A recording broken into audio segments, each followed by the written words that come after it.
पहली बड़ी खबर की जहां बात करेंगे, जहां महाकौशल अंचल के मंडला जिले में कांग्रेस की महासचिव प्रियंका गांधी ने जनसभा को संबोधित किया। इस दौरान उन्होंने कहा कि मेरी सिर्फ शक्ल नहीं मिलती, मेरी दादी जैसे उस जिम्मेदारी को भी मैं महसूस करती हूं। साथ ही उन्होंने अपनी 5 गारंटियों में 3 गारंटी और जोड़ दी। उन्होंने कहा कि पहले से 11वीं तक के बच्चों की पढ़ाई मुफ्त होना चाहिए और पीएम आवास की राशि गांव को भी शहरों के बराबर मिलनी चाहिए। उन्होंने कहा कि कांग्रेस आपका सम्मान, आपकी संस्कृति को आगे बढ़ाने का काम करती है, जबकि भाजपा सिर्फ भ्रष्टाचार और लूट करती है। 18 साल काम नहीं किया और चुनाव आया तो लड़कियों, महिलाओं, बच्चों के लिए घोषणाएं करते हैं। आप सभी का ध्यान इस तरफ आकर्षित होना चाहिए। चप्पल, जूते, छाते थोक में खरीद कर आपको पकड़ा देते हैं और सोचते हैं कि आप चुप हो जाएंगे और तेंदुपत्ता बोनस नहीं मांगेंगे।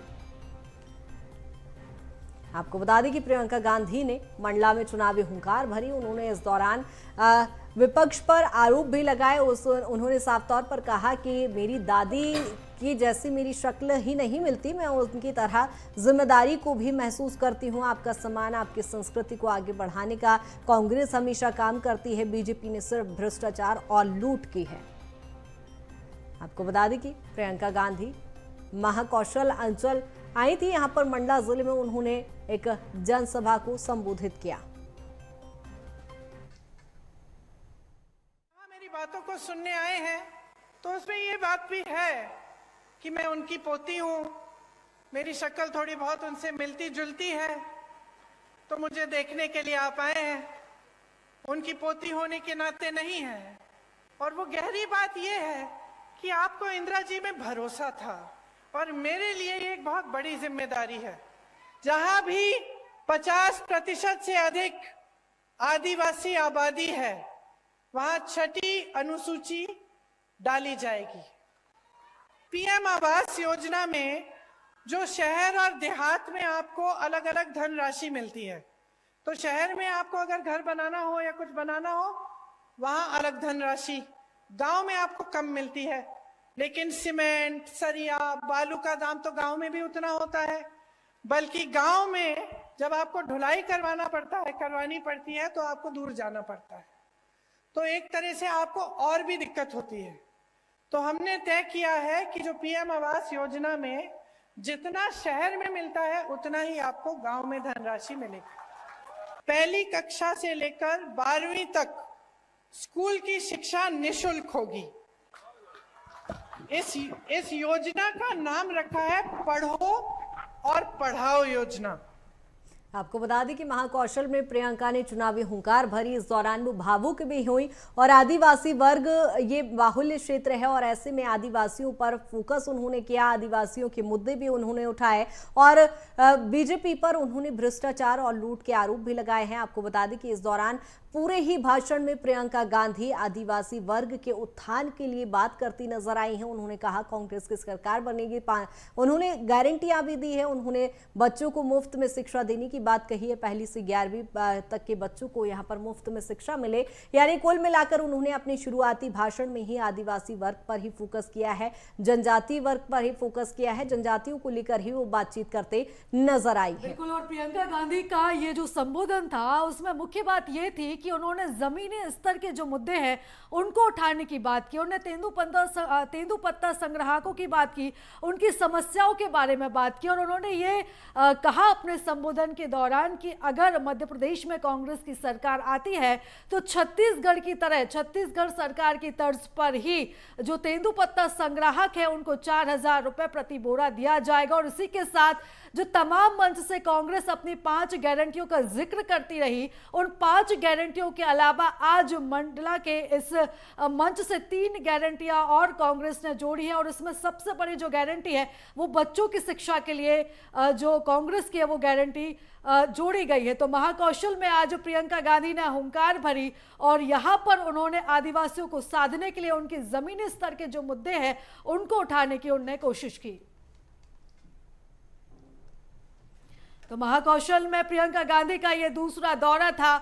सबसे पहले वो जबलपुर आई थी और जबलपुर से उन्होंने चुनावी हुंकार भरी थी और महाकौशल में अब प्रियंका गांधी का दूसरा दौरा, जहां आज वो मंडला पहुंची थी और मंडला का दौरा इसलिए भी अहम क्योंकि ये आदिवासी बाहुल्य क्षेत्र है और महाकौशल अभी सियासत के लिए इसलिए इतना ज्यादा महत्वपूर्ण है क्योंकि कांग्रेस का ये गढ़ कहा जाता है और उसको साधने के लिए बीजेपी भी लगातार कोशिश कर रही है।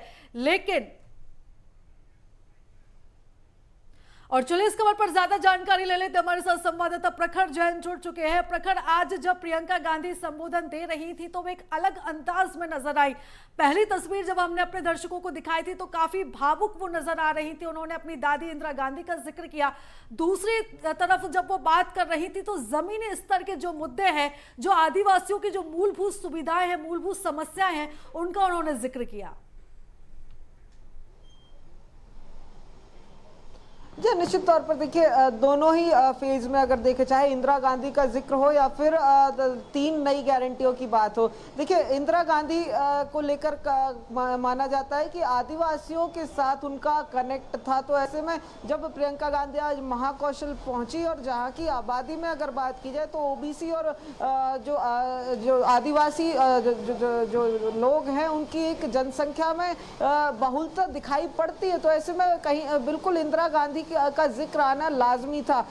खास तौर पर अगर देखा जाए तो महाकौशल में अगर देखा जाए तो सियासी तौर पर भी 38 सीटों के गणित को जो पिछले बार कांग्रेस की तरफ मुड़ा था 24 सीटों के साथ, उसे दोबारा से कांग्रेस की तरफ इस बार मोड़ने को लेकर ये पूरा जो भाषण और पूरी जो भावुकता है वो हमें दिखाई दी। खास तौर पर अगर बात की जाए 3 नई गारंटियां जोड़ी। इसके पहले राहुल गांधी आए थे, जातिगत जनगणना की गारंटी जोड़कर गए थे, और अब अगर बात की जाए तो 3 नई गारंटी प्रियंका गांधी जोड़ के गई है, जिनमें अगर बात की जाए बच्चों की शिक्षा से जुड़ी गारंटी है, पीएम आवास से यानी गरीबों से जुड़ी गारंटी है। तो साफ तौर पर देखिए महाकौशल से पूरे मध्य प्रदेश को एक तरीके से मैसेज देने की जो प्रियंका गांधी की है वो आज कोशिश रही है। खास तौर पर अगर बात की जाए आदिवासी और वंचित वर्ग को लेकर, गरीब वर्ग को लेकर कहीं ना कहीं एक पोजीशनिंग, कांग्रेस की पोजीशनिंग करने की कोशिश जो है वो प्रियंका गांधी के इस दौरे से, इस भाषण से हमें देखने को मिलती है। खास तौर पर अगर देखा जाए पुरानी गारंटियों का भी जिक्र आता है, 100 यूनिट बिजली माफ, 200 यूनिट हाफ, इस तरीके की लगातार जो पुरानी गारंटियां रही उनको भी दोहराती प्रियंका नजर आई। 3 नई गारंटी दी। तो बिल्कुल साफ तौर पर जिस तरीके से राहुल गांधी का दौरा एक नया एक डिबेट छेड़ गया था मध्य प्रदेश में जातीय जनगणना को लेकर, वैसे ही अब प्रियंका गांधी के इस दौरे से 3 बड़ी बातें साफ निकल कर आती है, जो बच्चों को लेकर है, शिक्षा को लेकर है और गरीब वर्ग को लेकर है, वंचित वर्ग को लेकर है। तो साफ तौर पर जिस तरीके से बीजेपी एक तरीके से पोजीशनिंग करने की कोशिश करती है, जिसमें देखा जाए गरीब कल्याण की बात की जाए या फिर दूसरी तरफ शिक्षा की बात की जाए, महिला बेरोजगारी की बात की जाए, उन तमाम मुद्दों को कहीं ना कहीं प्रियंका गांधी के इस भाषण के जरिए टैकल करने की, काउंटर करने की जो है वो पूरी तरीके से एक स्ट्रेटेजी कांग्रेस की क्या रहने वाली है उसको भी पूरी तरीके से प्रियंका गांधी आज अपने इस दौरे के बाद मध्य प्रदेश में रखकर चली गई है। तो अब साफ हो जाता है कि मध्य प्रदेश में कांग्रेस अब इन्हीं कुछ बिंदुओं के इर्द गिर्द घूमकर प्रदेश सरकार को घेरती हुई नजर आएगी। चाहे हम बात करें स्कूल यूनिफॉर्म की या फिर बात करें तेंदुपत्ता संग्रह को लेकर जो घोटाले की बात प्रियंका ने सामने रखी है, तो तमाम वो ये मुद्दे हैं जो अब मध्य प्रदेश की कांग्रेस जो है आगे बढ़ाते हुए मध्य प्रदेश के 2023 के विधानसभा चुनाव में आगे बढ़ती हुई हमें दिखाई देने वाली है। जी बिल्कुल प्रखर, दोनों ही दल इस समय आदिवासी वर्ग के उत्थान की बात करते हैं। देखने वाली बात होगी कि आने वाले समय में ये वर्ग किसका साथ देता है। बने रही तमाम जानकारी के साथ।